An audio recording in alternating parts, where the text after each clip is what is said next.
I really appreciate your attendance here today and your interest in this topic.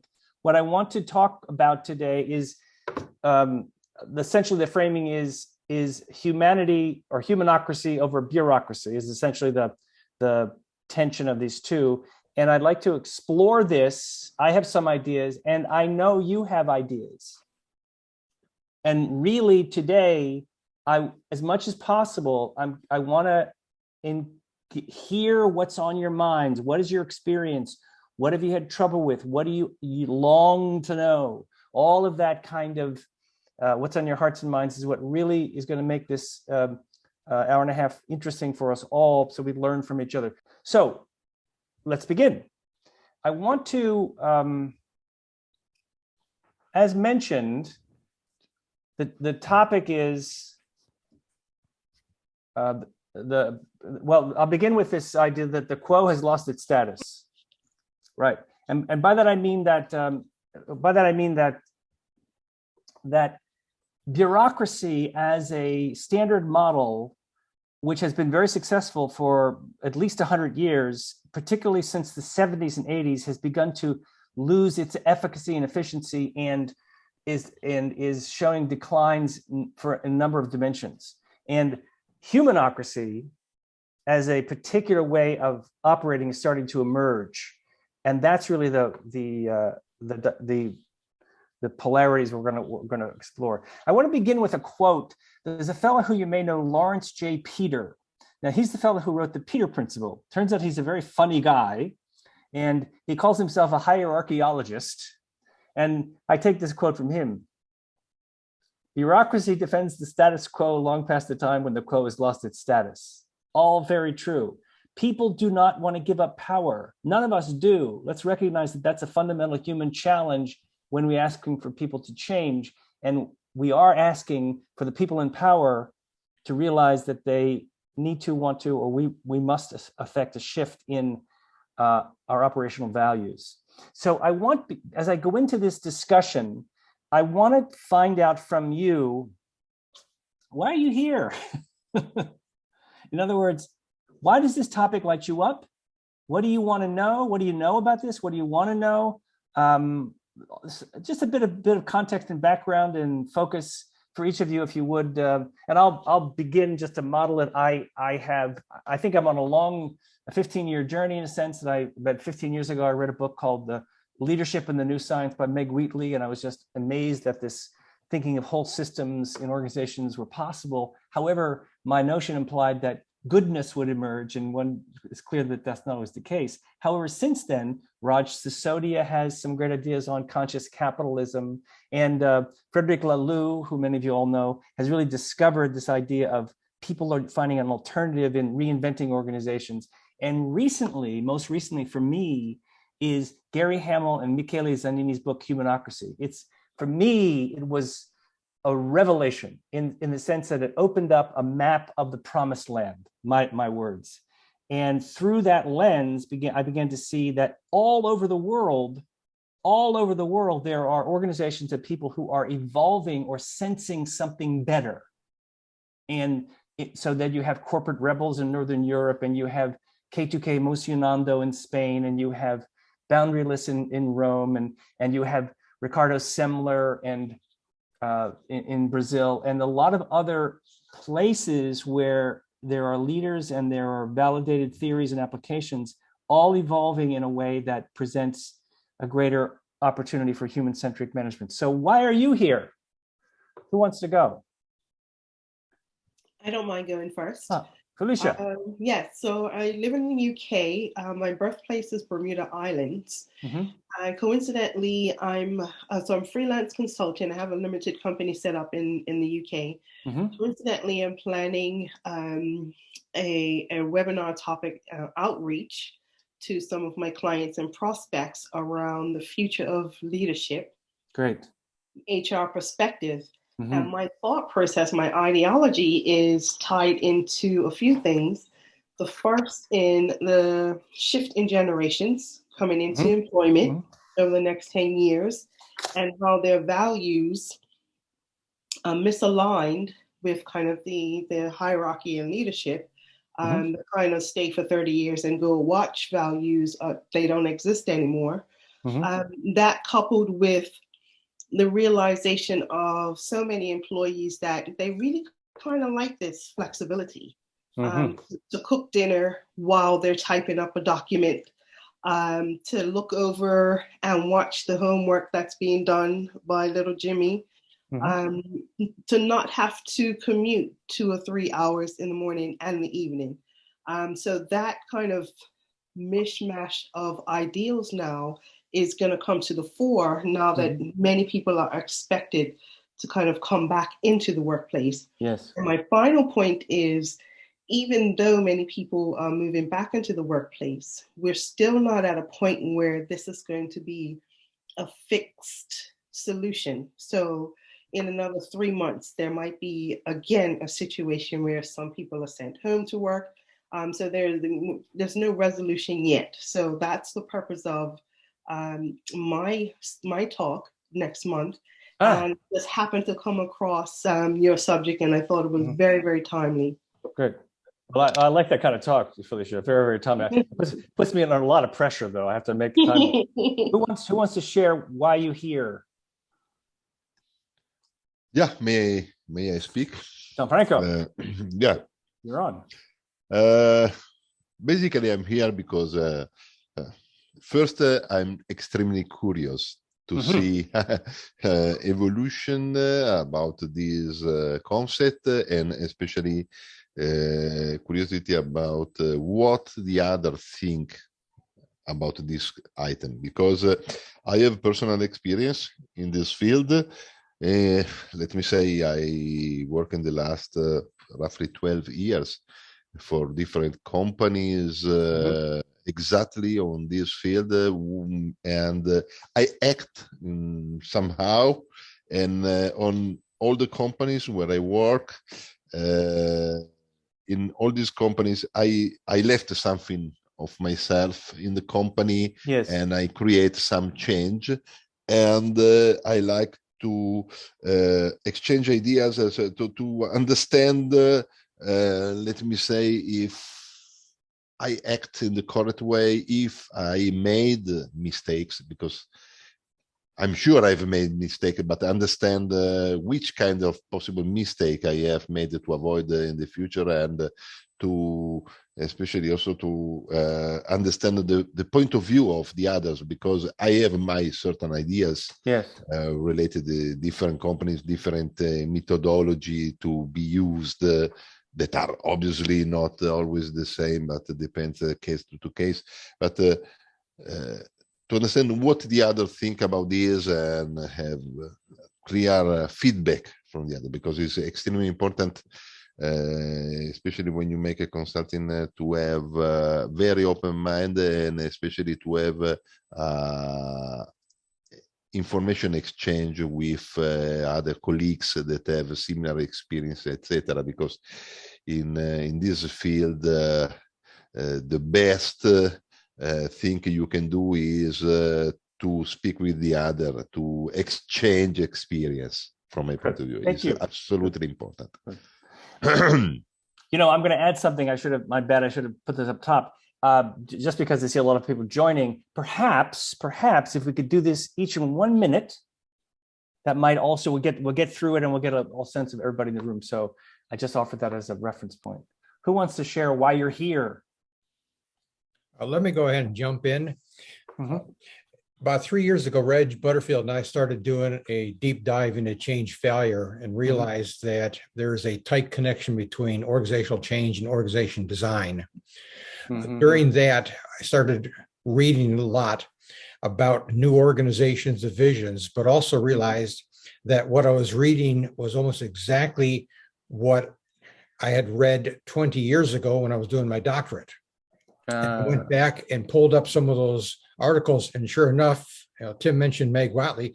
Well, back in '96, she basically gave the vision, and one of her articles is almost exactly of the thesis of Humanocracy. Yes. So the vision is not new. Yes. The challenge is, why hasn't it been implemented in all these years? So that's my biggest question. And probably one of my biggest disappointment in Humanocracy is that that piece really isn't firmed up. They mentioned the need for a social movement, but I don't see that really happening. The groundswell's not there. Yes. Whether the Great Resignation may be the tipping point, I don't know. So my real interest is to figure out, why is this remaining a vision and not a reality? And perhaps, if I might add, Dr. Roth, how can we make it a reality? Which is really the focus I wanted. Like, how practically, if someone said to you, listen, this humanocracy stuff, I want that. How do I get that? Yeah. What do you think about? How do you begin? How do you continue? All of that practical steps is what I want to focus on. So, right. Eva, you want to share with us about why you're here? Yes, I can share, of course. Actually, I was very curious about the subject, and I think corporation I work for, I said corporation because this is important.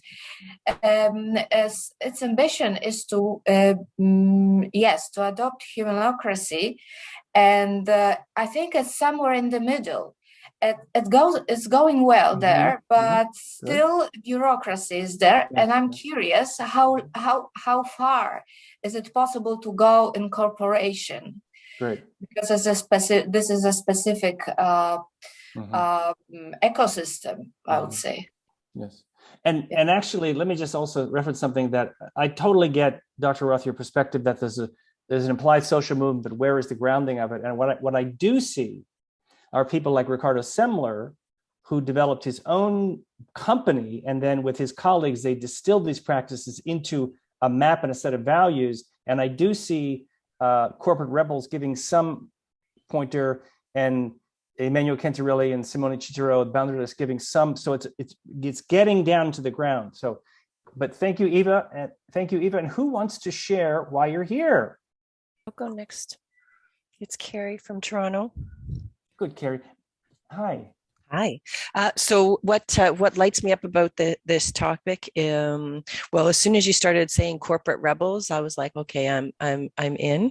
Yeah. But I feel like what draws me to the idea of humanocracy is as you talk about bureaucracy, right? What are those bottlenecks, right, that are trapping the minds of the leaders, and then in concert also kind of locking the minds of those on the front lines. Yeah.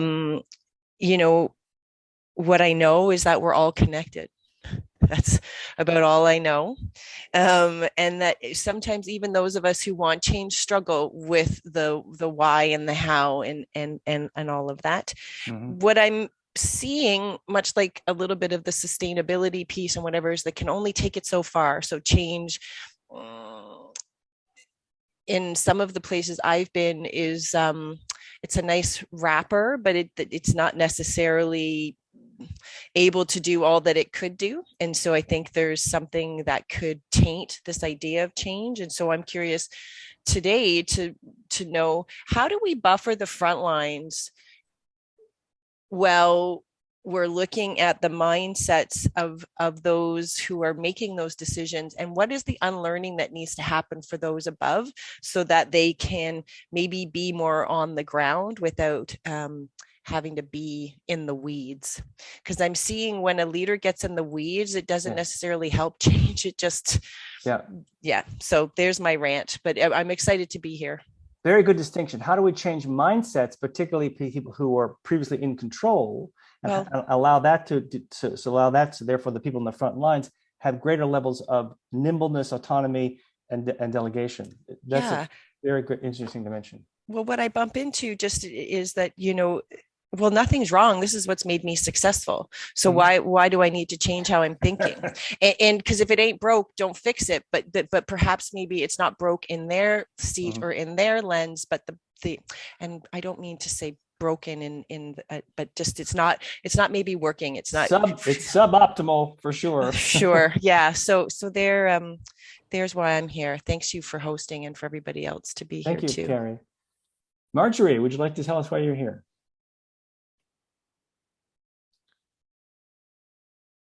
or Baal or Khalid? I'm sorry. I'm sorry. I'm working, although I'm working remotely, but I'm listening in while I'm working. Great, Marjorie.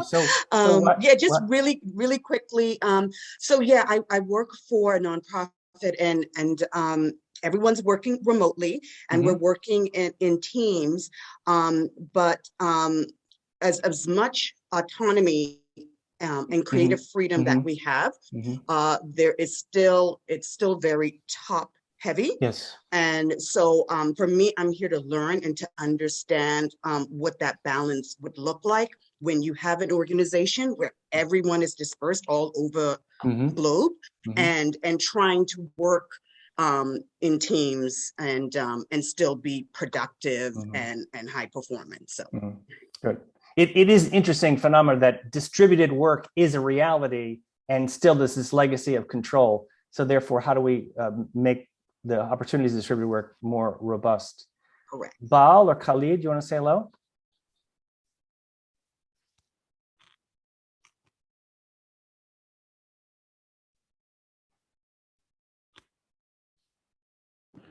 All right, can you hear me? I can, indeed. Okay. Khalid, is it possible you would put your camera on? I am unfortunately in a spot right now where sure. I cannot. Although during the call, I may be switching to a point where I will be able to. When you can. Thank you. Absolutely. So my name is Khalid. I'm a management consultant who's largely focused on strategy execution via transformation efforts, with my core focus being operating model and organization design. And that's, whether it's in an M&A setting, whether it's in a cost-cutting setting, a growth setting, et cetera, or digital transformation. And the reason why I'm here is, as a practitioner, the work that I do, and thinking about the work that I do and the practicality of it. And then, when I read kind of things around humanocracy, and I'm still blown away by it sort of hires, way of working, and still trying to wrap my head around that.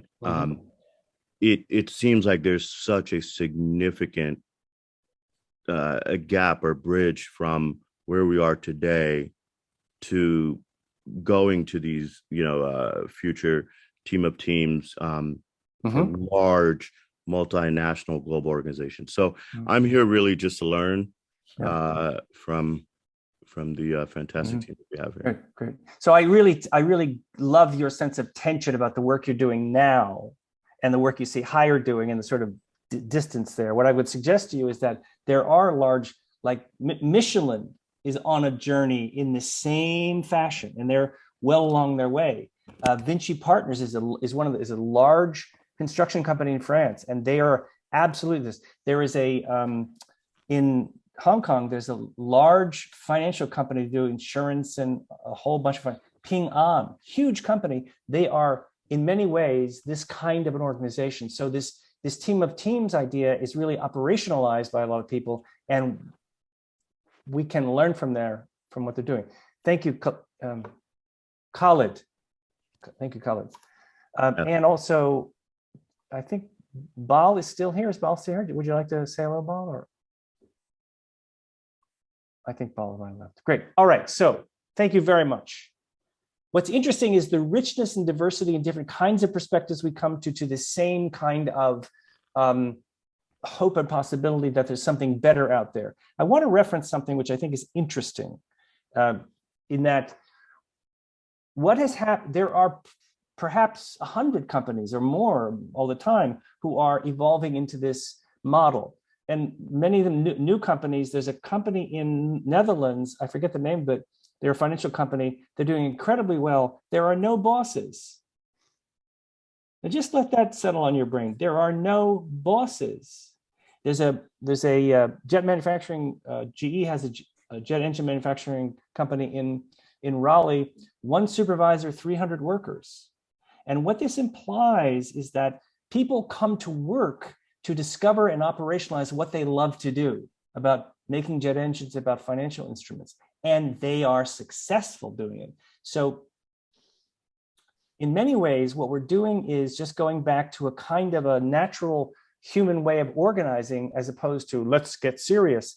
I want to offer you a couple of interesting points of reference, which may be familiar to you. You may know companies who started out entrepreneurial and everybody did everything, and there's a real esprit de corps, and then lots of innovation, and then somebody can say, we have to get serious and organize this, and that kills nimbleness, ownership, aliveness.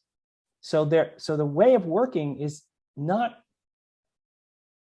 new. It's unlearning a lot of things we have already done. And there's a lot of companies who have figured this out. W.L. Gore has been around for 50 years. They have been profitable every single year for 50 years. Svenska Handelsbanken is a bank in Northern Europe with 850 branches. They have outperformed their competition for 50 years. And they have a very similar model. Just very briefly, Svenska Handelsbanken, everything happens at the branch. Who they're going to loan to, what they're going to charge, what hours they set, how they advertise. There's no central policy making authority. Everything happens in the small group at the branch, and they're incredibly resilient and successful. That's a validation that this works. A couple of points of reference, but thank you, Khalid, for the, I feel, the tension between the work you're doing in mergers and acquisitions and change and the work that you see Hire doing. Let's move on. So I want to talk about bureaucracy, it's kind of big picture stuff for a second. So read this, and what does it mean to you?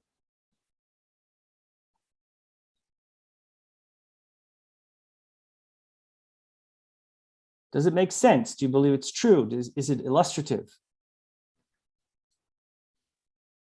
No? Silence? That makes sense to me. Why, Felicia? Tell us. Just from personal experience, I think I've never seen it scripted that way, but the second I read it, and that's I just get the feeling, particularly regarding bureaucracy, that word compliance actually is part of my experience. Great. So bureaucracy actually began in like 1847. In the first org chart was developed by a fellow who was in Western Massachusetts. There was a railroad accident, and someone was brought in to say, we got to get our shit together. And he created an org chart, and that's the beginning of bureaucracy. And bureaucracy for almost 100 years has been very, very, very successful. Let's give it its due. It's the reason we have inexpensive goods and services and why phones are possible, because bureaucracy has been able to maximize productivity and that sort of thing. Frederick Taylor is the sort of father of bureaucracy, and Max Weber, who was a philosopher. Both of them explicitly said that bureaucracy works to the degree to which humanity is eliminated. They knew that human creativity messed up control and consistency. So by design, the human dimension is reduced or limited in bureaucracy. And by the way, one thing about bureaucracy is that every generation since about 1850 to 1950 or 1970, actually, every generation got better than their parents by the way you measure the increase in economic leverage and capacity. It started to decline by the way they measure our ability to improve parents. And it's hard not to imagine that bureaucracy is part of the challenge, because bureaucracy has sort of at least reached its sell-by date, if you will. It's not working anymore. It's not working because we are knowledge workers, because we're mobile, because we want autonomy. There's all kinds of reasons why it doesn't work. And so here's another way to look at it. In a bureaucracy, people are a means to an end. They're a human resource. They're a thing. Human capacity is the thing that is best used by controlling it. And if you had a thing, a a raw material or a finished goods, controlling it is what you want to do. People in Humanocracy, people are the end in themselves. We are the reason we're here, all of us together on this planet to thrive and prosper and support each other. We are not corporations, and timelines are fictions. They're things we make up to control, but we, human beings, are real. Human capacity is potential that's best used by unleashing it. And that's at the heart of Humanocracy. And the question at the heart of bureaucracy is, how do we get people to best serve the organization? How do we make them become the instruments of the system to work? Now, that's a perfectly reasonable question from a bureaucratic perspective. The question at the heart of Humanocracy is, how do we design an organization that elicits and merits the best that people can give and help them achieve collectively what they could not do individually? How do we make the organization the instrument that enables positive impact, well-being, productivity of its people? That's a very different construct. And it gives rise to many, many ideas and possibilities and sets of values and levels of autonomy and cooperation and collaboration that control does not. So control is a scarcity mindset. There's not enough. I got to control it and get mine because there's not enough. Food, money, power. There's not enough power, not enough money. But Humanocracy is an abundance mindset that there is enough, and there is enough. There's enough money and power and food and love and joy in the world. If we share, if we are open to the collective well-being, if we change our hearts and minds towards that. And I think what's happening now is that, so it's an interesting thing about simultaneous discoveries around the world. Let me just tell you what I mean. Calculus was invented by Newton and Leibniz about the same time, independent of each other. Oxygen was discovered by Priestley in England and Lavoisier in France about the same time. The theory of evolution was propounded not just by Charles Darwin, but also by a guy named Albert Russell Wallace. Now, I don't think they invented theory of evolution. They saw it. It came to them. It's like, oh, here's the thing we can do.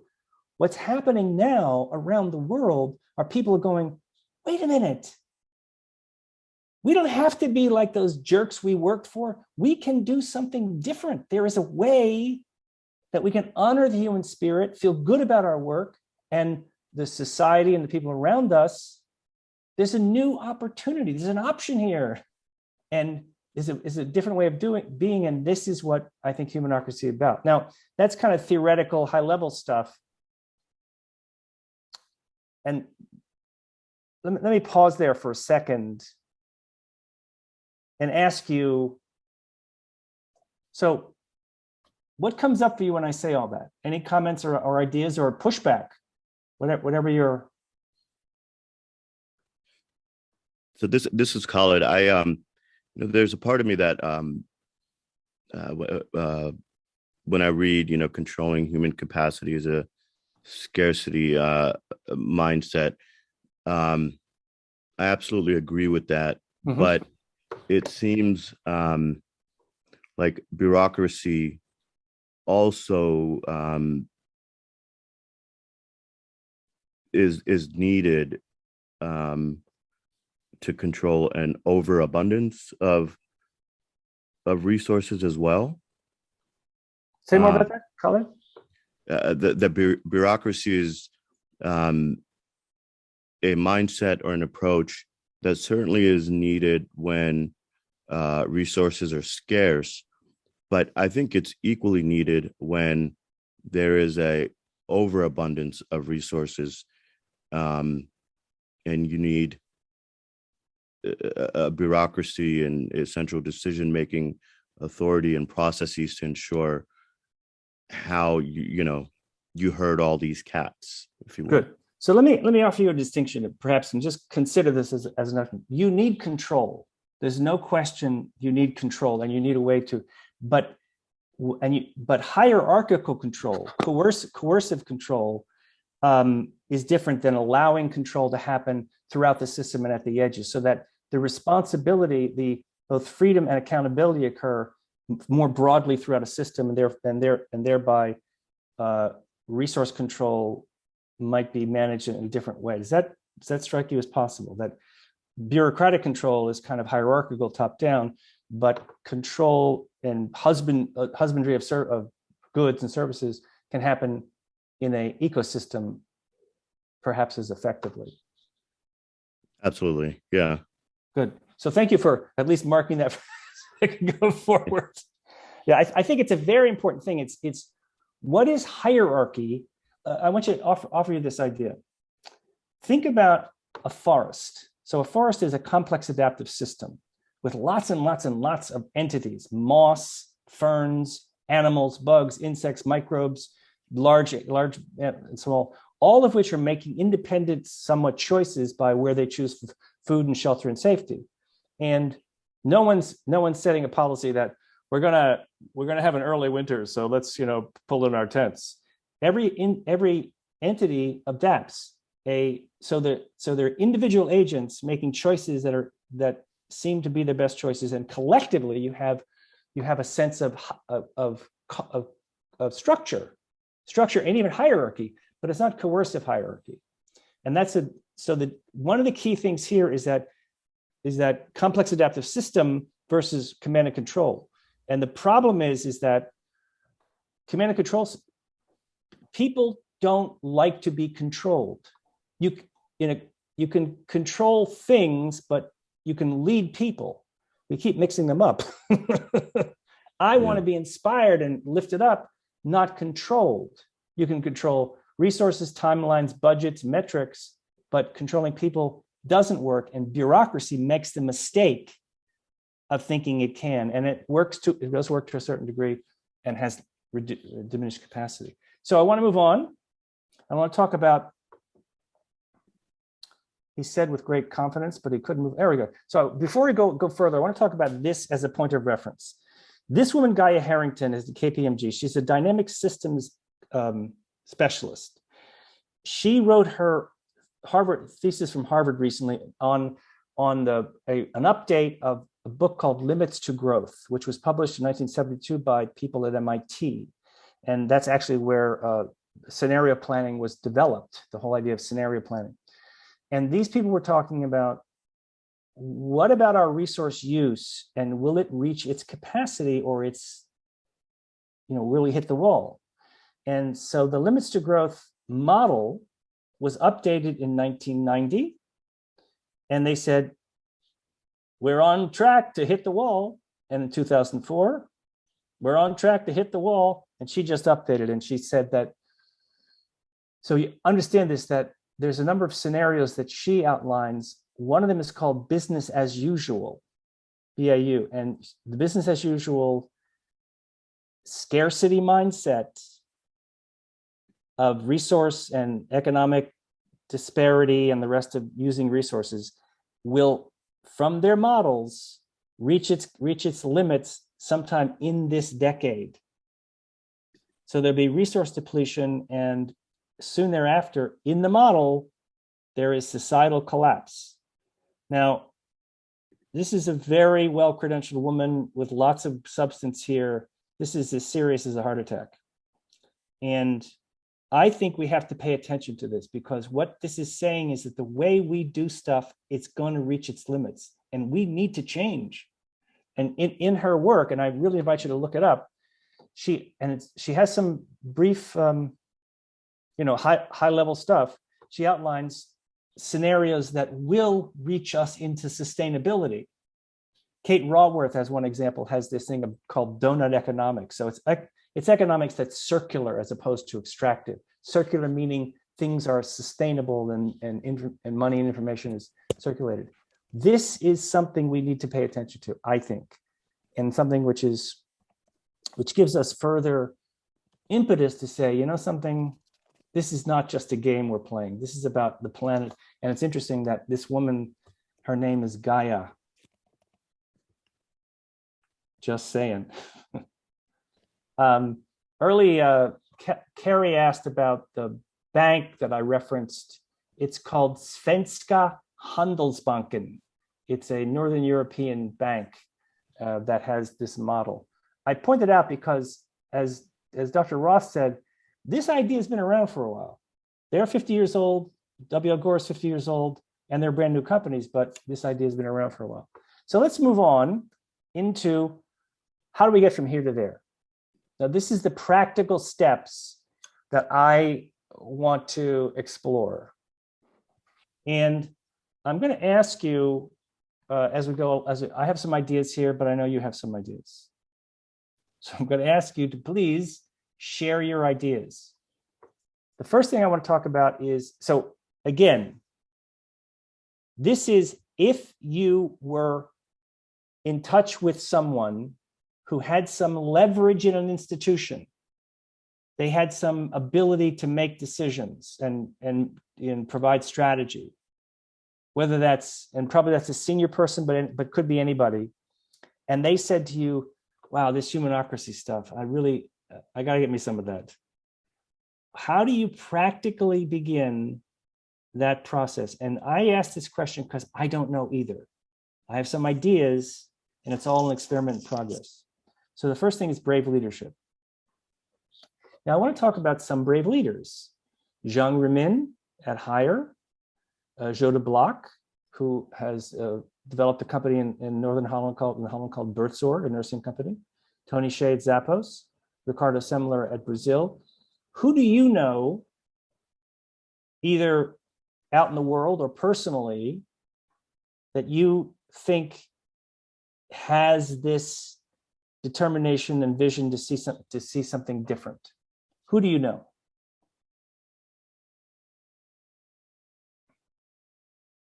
Tell us a story.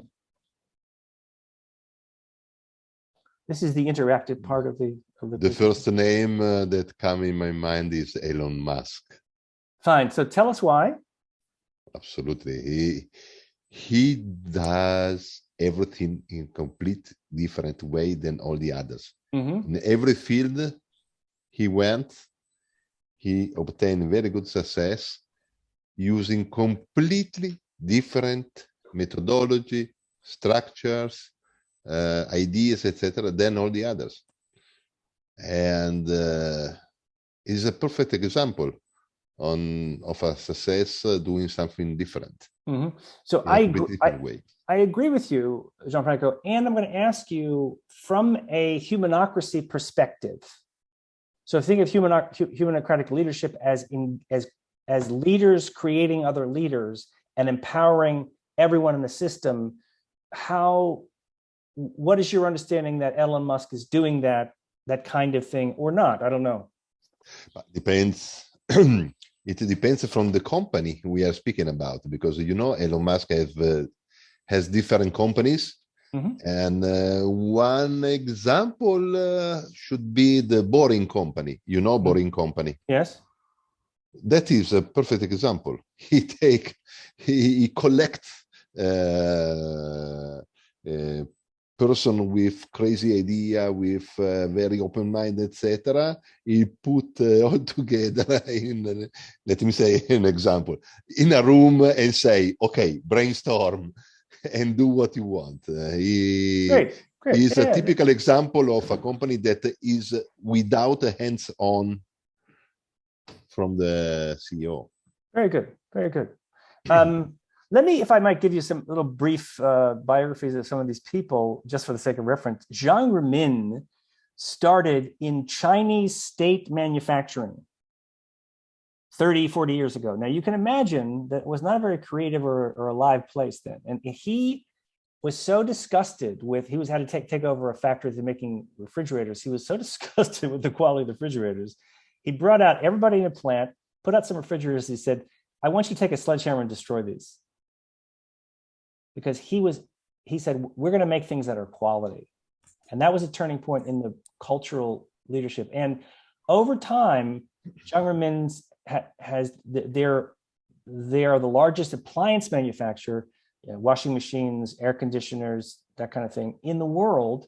85,000 people, $32 billion company. And Jean Ramin says he wants everyone to think like a CEO and act like an entrepreneur.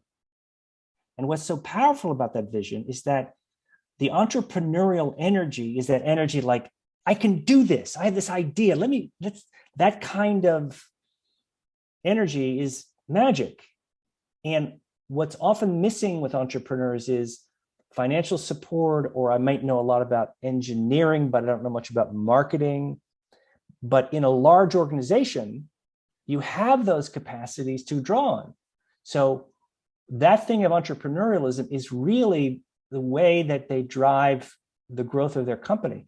And so what's happening now is Hire is an ecosystem, meaning there's the boundary between the company and the outside world is very permeable.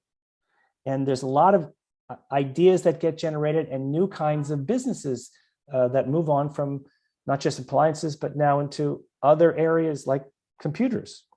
Joe de Block started in Holland. He was a nurse, and in Holland, in the 70s and 80s, they wanted to professionalize the nursing thing. So they brought in these ways of, 7 minutes for an injection and 3 minutes to wrap somebody's bandage, and all that kind of control. And people hated it. Nurses hated it. Patients hated it. And Joe de Block said, no, let's go back to the old way. His company, I think in 2006 had 400 euros and about 4 nurses, and now they have like 20,000 nurses and 400 million euros, something like that. They own the capacity. KPMG says that they contribute significantly to the GDP of Holland because of their efficiency. They are more efficient and more effective. Tony Shea went through a long journey of growth, wanting to, there's something better, there's something different, and they developed their own way of being market-based dynamics, which I'm going to talk about later. Ricardo Semler in Brazil took over his father's company and developed all these ideas because he was in charge, but by kind of forcing his way through. But he's developed this incredibly powerful, multidimensional, successful organization. So those are some people out there doing it. Does anyone else have one or two more people that they know who they can point to are doing this kind of work? No, I don't have anybody to add. Mm-hmm. Great.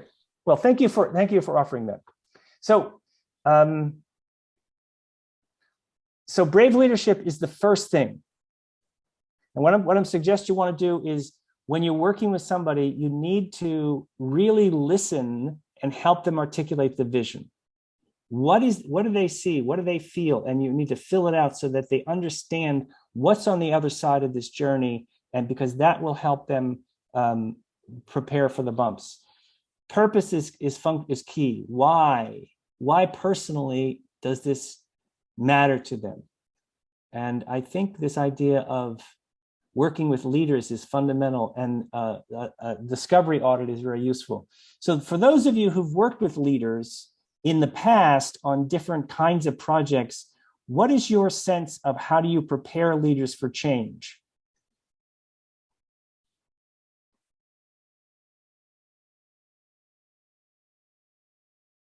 I think it really depends on the objective and the leader. Some leaders are quite open and prepared.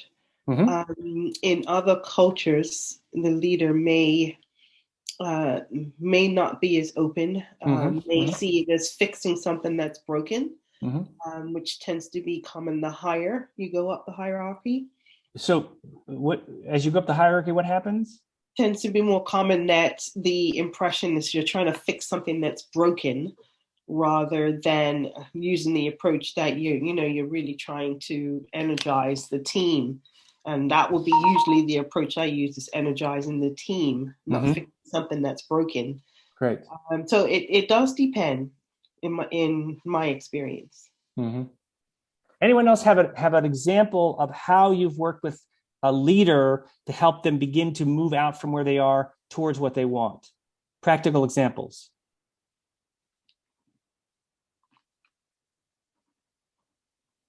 Khalid? Khalid?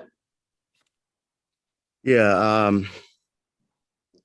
And Tim, by the way, Khalid or Khalid works, no worries. I'm no, they both work. I'm not picky about it. There was a CPG company that we had worked with, and I was working with the head of manufacturing supply chain operations. And this was a guy who had come from another well-run organization and kind of brought along with him a group of maybe 4 or 5 friends, one of them being his best friend and the number 2 person in kind of this organization. And as we sort of went through the stakeholder interview process and trying to identify a new future for these guys, one of the things that really came out was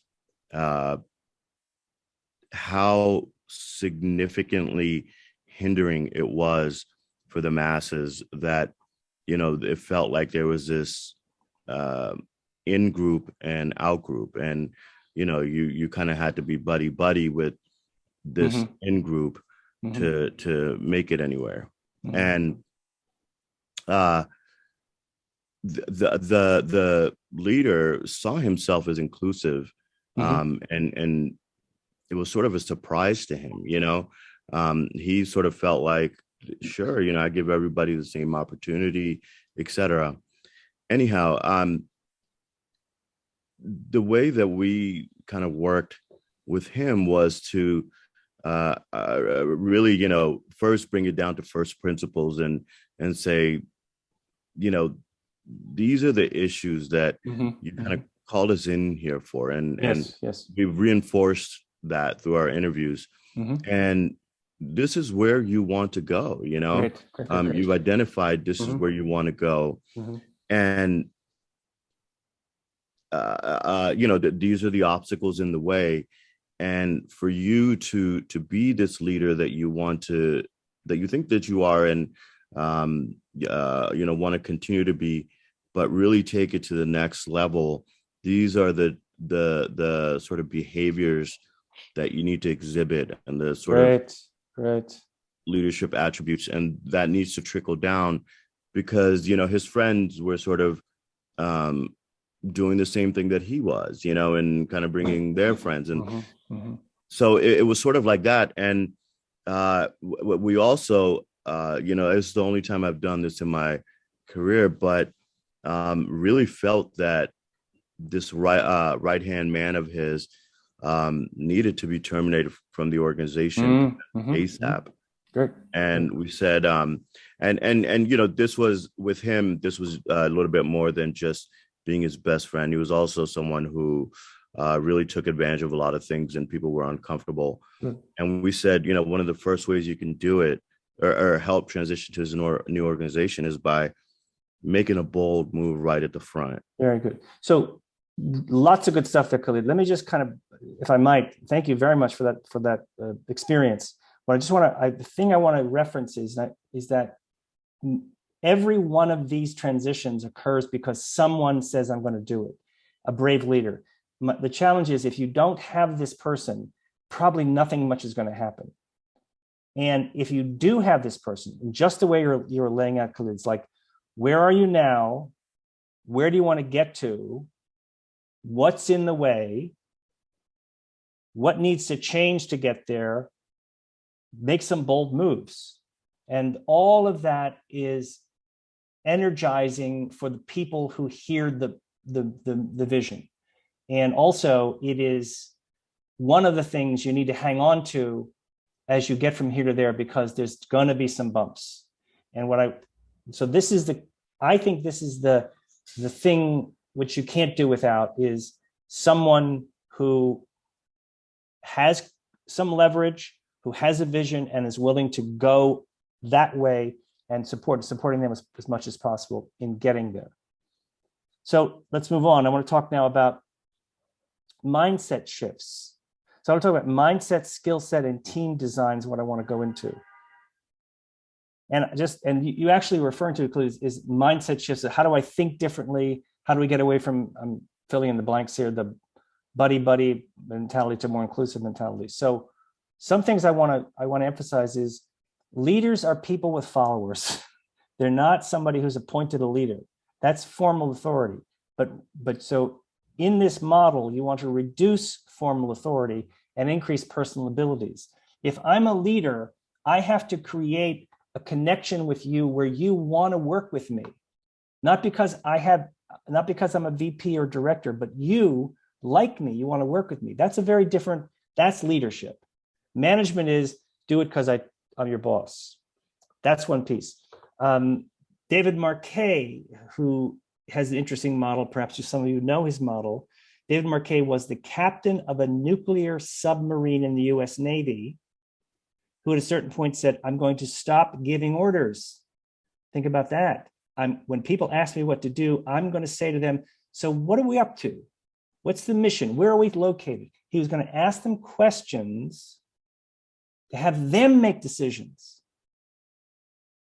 David Marquet's sub, when he took it over, was one of the lowest in the US Navy. He got to a point where they gave him the highest rating any sub has ever given. And David Marquet now has a whole model of what he calls intent-based leadership, which is leaders creating other leaders.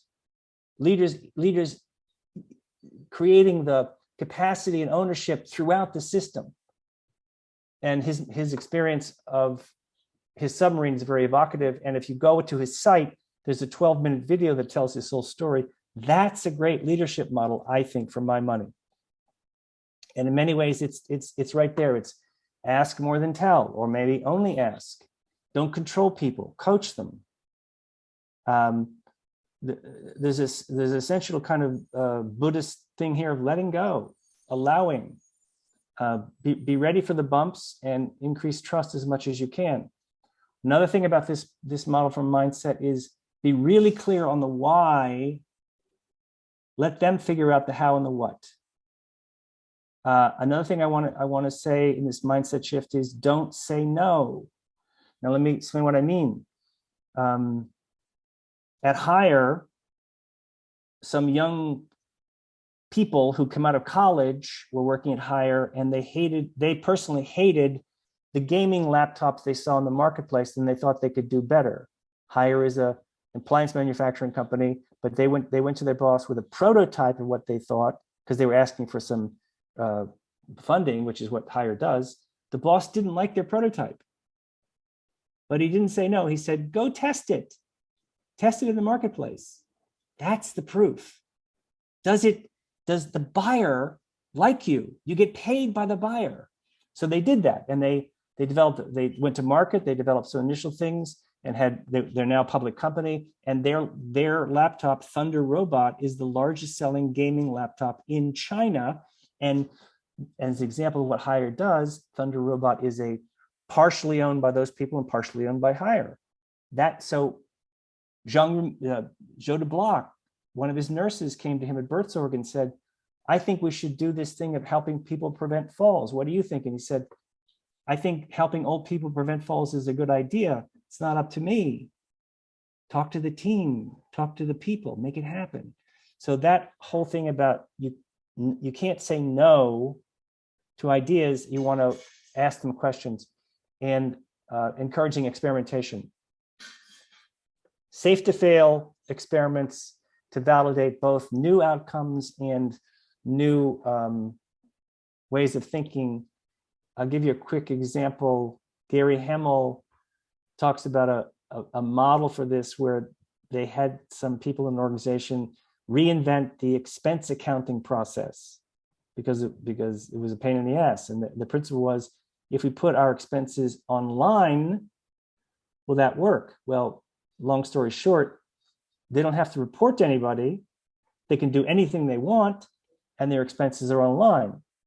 Their costs went down and people felt more autonomy. So that's a mindset shift.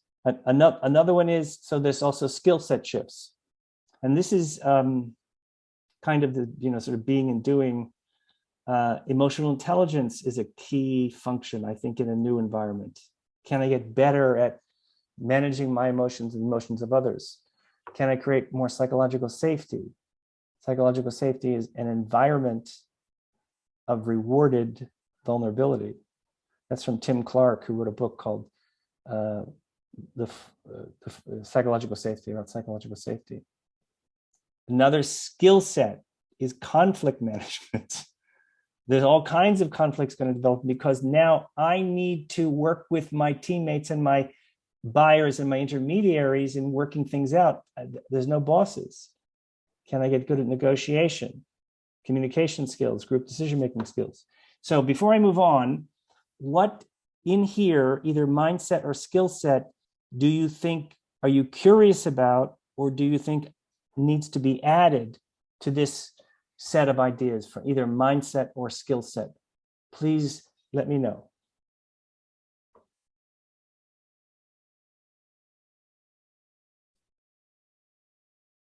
I know you have ideas. Just share them.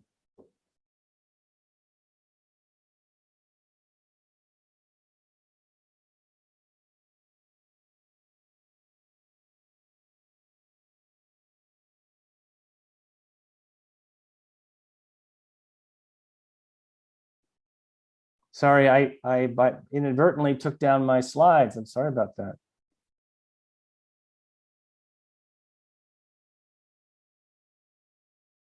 So here's the mindset.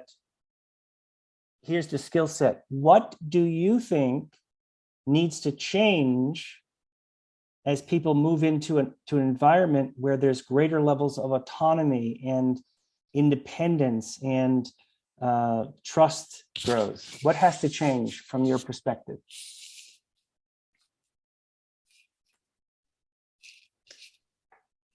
I'm sure personally, I think that what the biggest point is not in here in the skill set, but the slide before. Yes. In the mindset. Yes. I think there is one line that is fantastic and says everything. That is, be clear about the why. Let them work on how and what.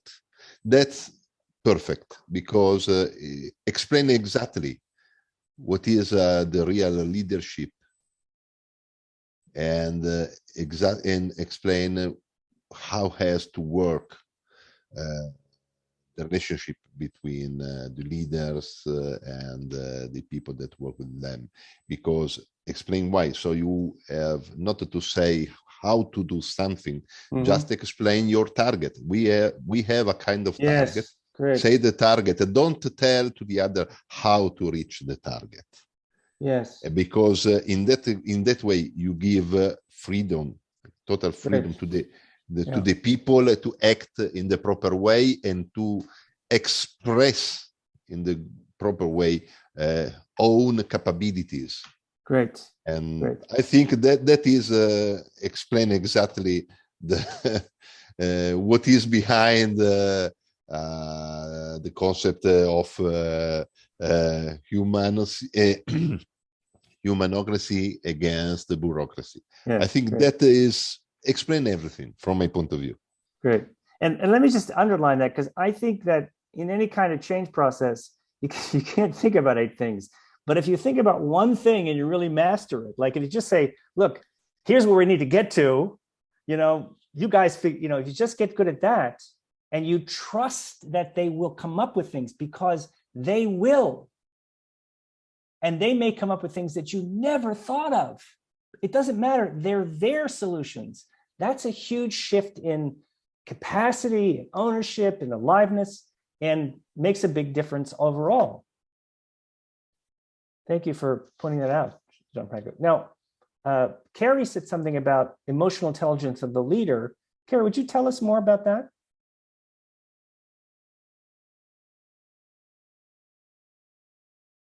You mentioned in the chat, so I don't want to be telling tales out of school. Carrie, you there? Oh, she's on another call. Okay, good. But I think that is a tremendously valuable specific capacity that if the leader has a greater level of emotional intelligence, it communicates a lot to the rest of the team viscerally. In Tim Clark's words, is that if you don't hit the fear button, if you reward effort, if you encourage the voices that are not heard, there's a wonderful notion that real change happens when those who do not usually speak are heard by those who do not usually listen. That's a holistic, inclusive, resilient team and organization. And in a way, humanocratic organizations is that every heart and mind in the organization is engaged in looking at the future and sensing and responding to threats and opportunities. Gary Hamel, who I love, he wrote Humanocracy along with Michele Zanini, is really pissed off because all this human capacity in an organization is squandered. Gallup says that 30%, maybe in the best case, 30% of the people in an organization are engaged in their work. 30%. A great many people are disengaged and some are actively disengaged. That bothers him. It bothers me too. If I was the doctor and only 30% of my patients got better and 60% kind of stayed the same and 10% got worse, I'd do something about it. What you need and want is all hearts and minds aligned and engaged in looking at the problems and finding solutions. And you can shift that with increments in doing a lot of things we're talking about here. I want to talk about, there's also some other skill set shifts having to do with another thing I think you need to prepare your team for is teach them financial literacy. Teach them how to read a balance sheet, how to understand income flows, how to be the manager of the economic dimension of their reality. There's another thing that's important called decision rights. What can people do by themselves? What must be done in collaboration with somebody else? What groups can do? And when thinking about this is a fundamental thing about a autonomous team, is who can decide what when. That whole decision rights matrix is how much time do you have to make a decision and how much buy-in do you need? The RACI idea, responsible, accountable, consulted, and informed, RACI, is a very useful way to think about who's going to actually do the thing, who's going to oversee it. Another thing about decision rights is something which Frederic Laloux talks about, which is the advice process.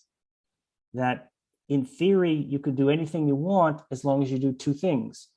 You consult with people who can contribute to your understanding of the decision, and you consult with people who will be impacted by the decision. And you use that information as a way to refine and steer your decision.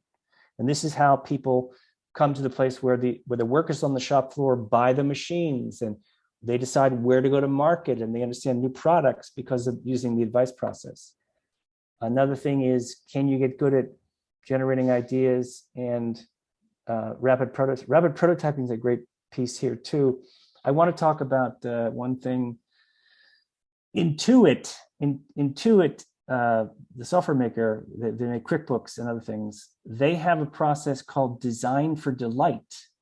And the CEO of Intuit says, this is our #1 secret weapon. We don't have a #2. And Design for Delight is a way to empower innovation at every level.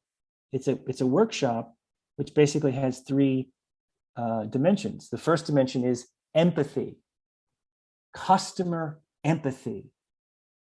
Put yourself in their shoes, see what they see, experience what they see, and you will see things that weren't obvious to you, which you could do easily to satisfy their needs. Then brainstorm lots of ideas about how to satisfy their needs, and then do rapid prototyping, come up with some quick solutions.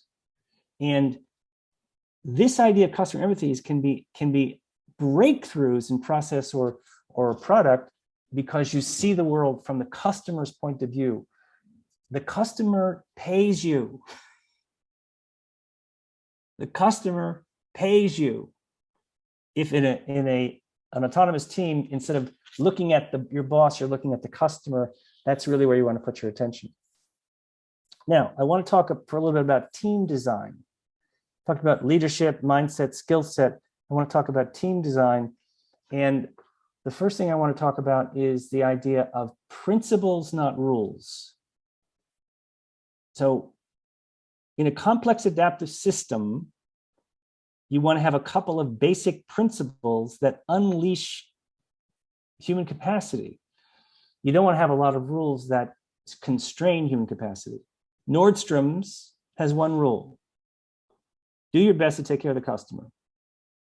Zappos, I think this is a fundamental to autonomous team design. Zappos has a very simple they call it a triangle of accountability. And they came to this through lots of processes, and this is a very hard one. But in the Zappos culture at that time, you could do anything as long as you did three things. Whatever you did was aligned with company culture and values. You produced customer wow, which is their customer reference, and you broke even on P&L. So their process is, how can we design something which allows for maximum freedom and maximum accountability? That's their way. Morningstar, which is the big billion-dollar tomato processing company in Northern California, has two rules. I want you to really listen to this. This is really amazing. The first rule is don't use force. Second rule is keep your commitments. Now, I want you to think about that. If you were working in your personal life or organizational life and you could not use force, you couldn't tell anybody to do anything, it changes your perspective fundamentally. That I need to be more careful, more in touch, more intuitive, more emotionally intelligent. I need to care about other people to get them to work with me. It changes everything. And keep your commitments is kind of what underpins all of our laws. Here's what we were saying we're going to do. So what I'm saying here is that basic principles in a human-centric design, particularly in autonomous teams, are fundamental because they unleash capacity. That's what you want to also think about, is how can you distill yourself down into a couple of basic things that people can keep in mind. Let me give you an example why I'm talking about this, because in a complex adaptive system like a flock of birds, how can those birds swoop and move together?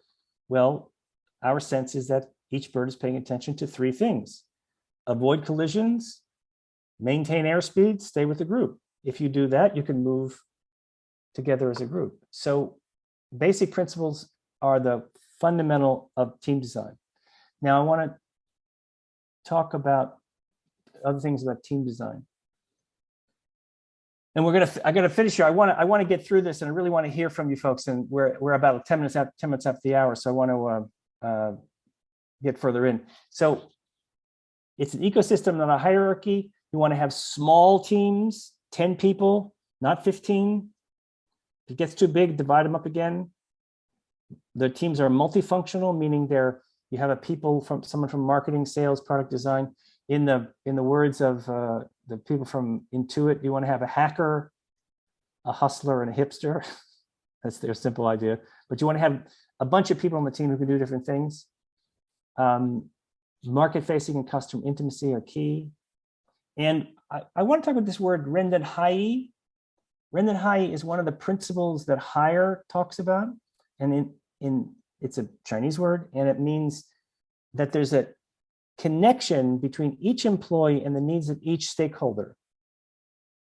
And also the idea that the value I give to the customer is returned to me also.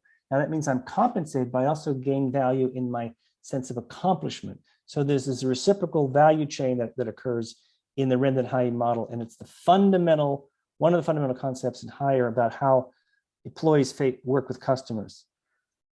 Market-based dynamics is what Zappos came to, and market-based dynamics is very, very similar to what Hire did, and they didn't know Hire did it until they came up with it.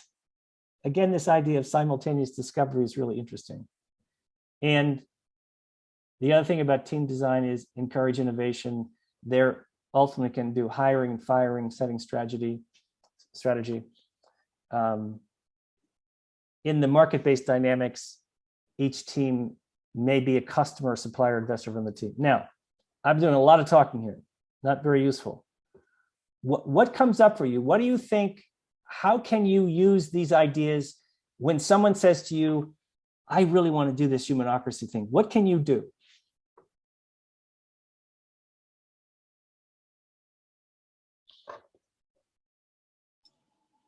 I think for me, Tim, full disclosure, I'm still learning about the concept. So, from an implementation perspective, I'm probably not the best source. However, from an ideology perspective, I'm totally behind it. Good. I'm really grateful that you're going to share, the team and you and the rest of the team are going to share some thoughts today, because it's, I'm absorbing the information more than I'm able to make a contribution. Good. So Felicia, thank you very much. What one thing stands out to you that I like that idea? The one thing to me, and I implemented this in the past, is the multifunctional teams. So I did that, but within the confines of a bureaucracy. So the challenge that I had was around me, we still had the same structure, but within my own team, we kind of had this separate functioning unit. And we enjoyed it, but we kind of look like a green thumb. Yes, and you reach this point where you can't go beyond that, right? Right, absolutely. So I think that's why I'm so interested in it, because I thought it was a concept that maybe was stuck in my mind. So I'm glad to know that it's catching on, or there's some interest in this. And just by way of background, my longest career was in Bermuda, 30 so years in financial services and insurance products, which is from a bureaucracy perspective is probably as as bad as you can get. So within working within that confine of those types of businesses, there's really some room for I think for some change there. Good. So I'm looking to learn. Thank you so much. So that I can make a contribution. Yeah. So, folks, what is one thing that you got from my yammering today that you think, something, I'm going to do something with that, or I'm going to really think about that? What's one thing? Definitely, again, the cross-functional teams. Great. But yeah, so that's the one thing. Thank you so much. Khaled, Marjorie, Gianfranco, let's hear from you. What's one thing you think this might have been useful for this hour and a half of this guy yammering at you? And maybe nothing, but that's well, I'll jump in really quickly. And I think it was the you'd referenced it toward the beginning, but just really kind of taking that systemic perspective with regard to the team design, really everything, and thinking about it as an ecosystem, inputs, outputs. Okay, great. Yeah. So when you say that, could you go a little further with the ecosystem, inputs, outputs, just to go a little deeper there, if you would? Sure. So if you think about Hire, even the fact that they didn't limit themselves to just working on, the appliances, but said, all right, in terms of inputs, we get these set of materials already. We have these capabilities in-house. We found something that we dislike. Within the system that we operate in, the general system / ecosystem we operate in, we could innovate here and produce something new and create a new output. Great. Yeah. I think that just that dimension of what's in front of me, what's not working, how can I reinvent it? Let's have a go at that. That is generative for sure. Marjorie, we haven't really heard from you. You want to unmute yourself and tell us what you found interesting here? I am so sorry, Tim. I was just typing. I have not been able to pay attention because I've been multitasking on Slack and communicating because I'm working. Okay, so my apologies. I cannot offer any feedback at this time. That's great. Thank you for your candor. Gianfranco, is there one thing, or what is the one thing you think, that's something you mentioned earlier, but what else do you find you would like to operationalize in your thinking and action?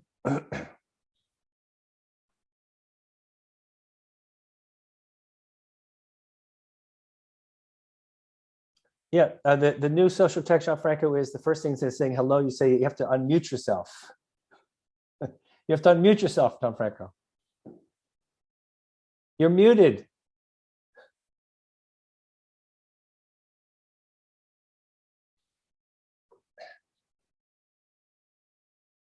No, you're muted, Gianfranco. You have to unmute yourself.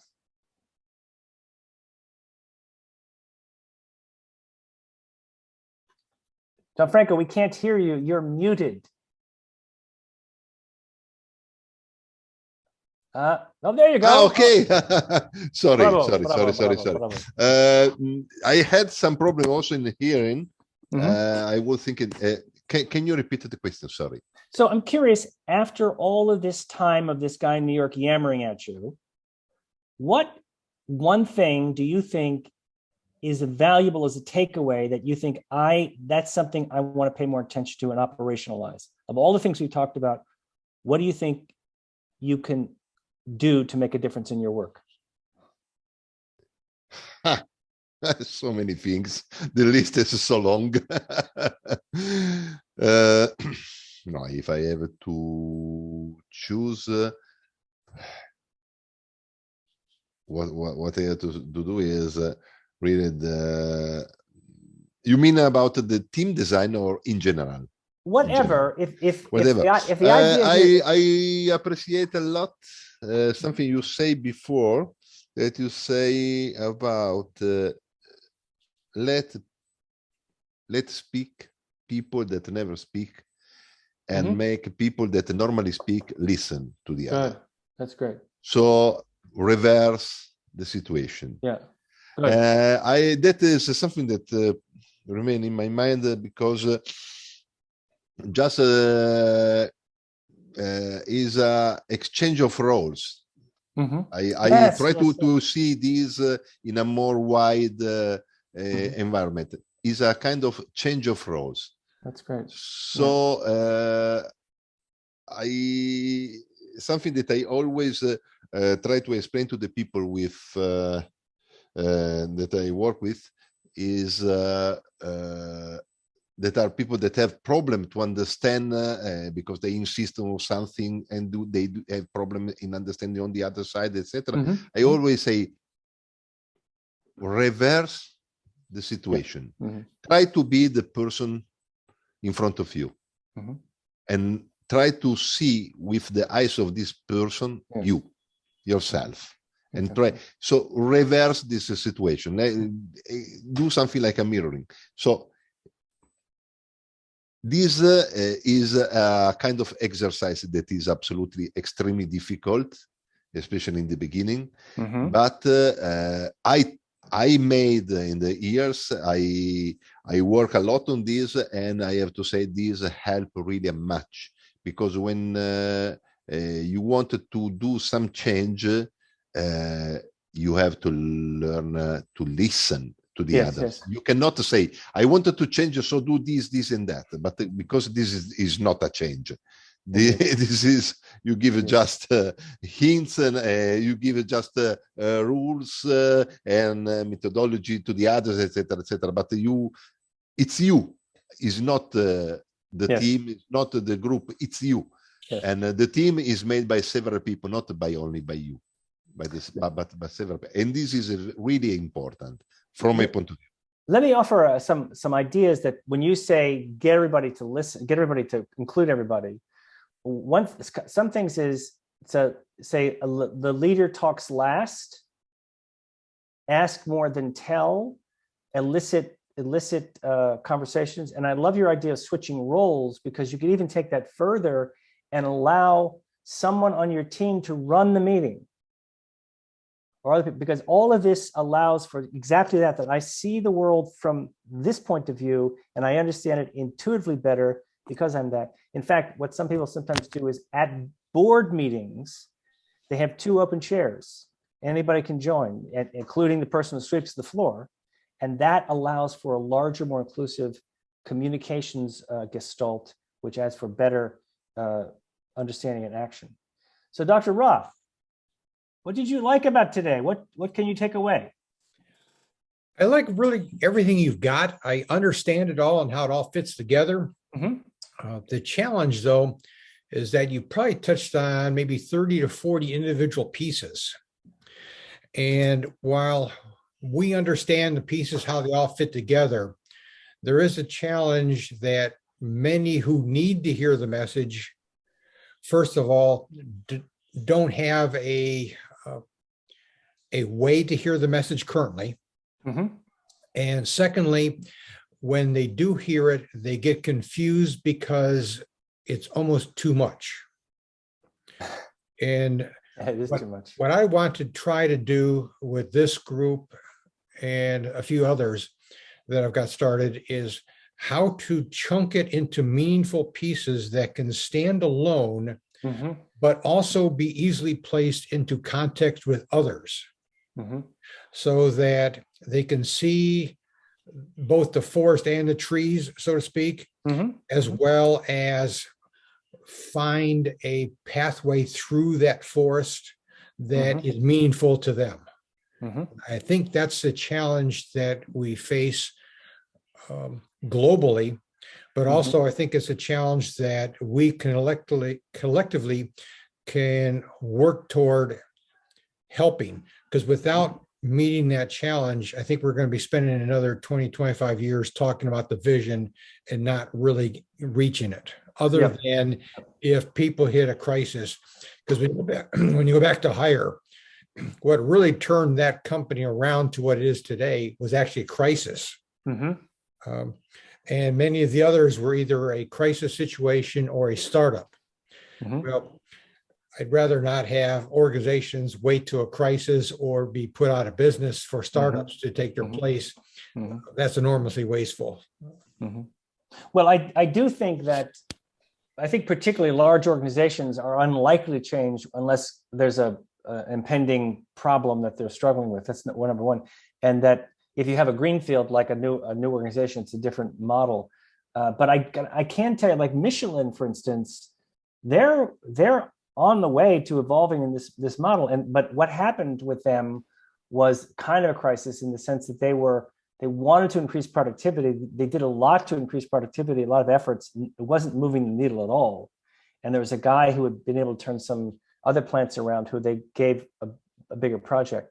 Now, but having said that, I want to back up for a second, and I'm really taken with your, I'm just going to perhaps reflect this back badly, but the notion that how do we communicate effectively both the forest and the trees, and essentially how do we get people galvanized around a forward vision that's engaging, and a lot of that has to do with the communication we put together and the communication we put together. Now that's some of what you said. I think it's not all of what you said. Tell me, how did I do there in my reflection of what you said? That's really it. It's kind of a twofold problem. One is how to reach the people who need to be involved. Mm-hmm. And that's a very different problem. The other is, what do they see when they are reached? Yes. Such that there's a small enough piece that they can get their head around, understand, but also see how that is connected into the other pieces that make up the whole. Yeah, yeah. I'm again persuaded that unless you have, now this may be implied in what you're saying, but unless you have a leader who is willing to, because they're the ones who are going to create the path through, and empowering them, in educating them, supporting them is often they're the strange attractor, if you will, in the complex environment that creates the new. And doing the best you can with that is just the fundamental, I think. Yep, that's part of it. But I don't think we can wait for that, because that requires waiting on the key person at the top of the hierarchy. What I like to see is what Humanocracy actually gets toward the back of the book, of what can you do where you are in the organization, which is kind of a guerrilla operation. Yes. Of what can you do, and it's really rethinking empowerment. Too often empowerment is framed within what is explicitly delegated to you. Yes. Versus a boundary testing approach of better to ask for forgiveness than ask for permission. Indeed, yeah. And that's more of a guerrilla approach, but is often more effective. Yeah. So maybe that's our next webinar. It could be what is the next step that we can do, not only to reach the people who need to hear the message, but also to build the small fires within our area of influence that might grow. Yeah. And we are at 11:30. I do want to thank everyone very, very much for your attention, engagement, and ideas. And I do think that this has got to be at least an option, if not one of the options going forward. I'm reminded by this idea that limits to growth is a reality, and we must find a different way. And I think those models are there for us. And I'm going to say goodbye in New York. Okay. Dr. Roth, thank you very much for having me. My pleasure. And it was great discussion. I appreciate everyone else joining and adding their comments also. All right. Gianfranco, ciao.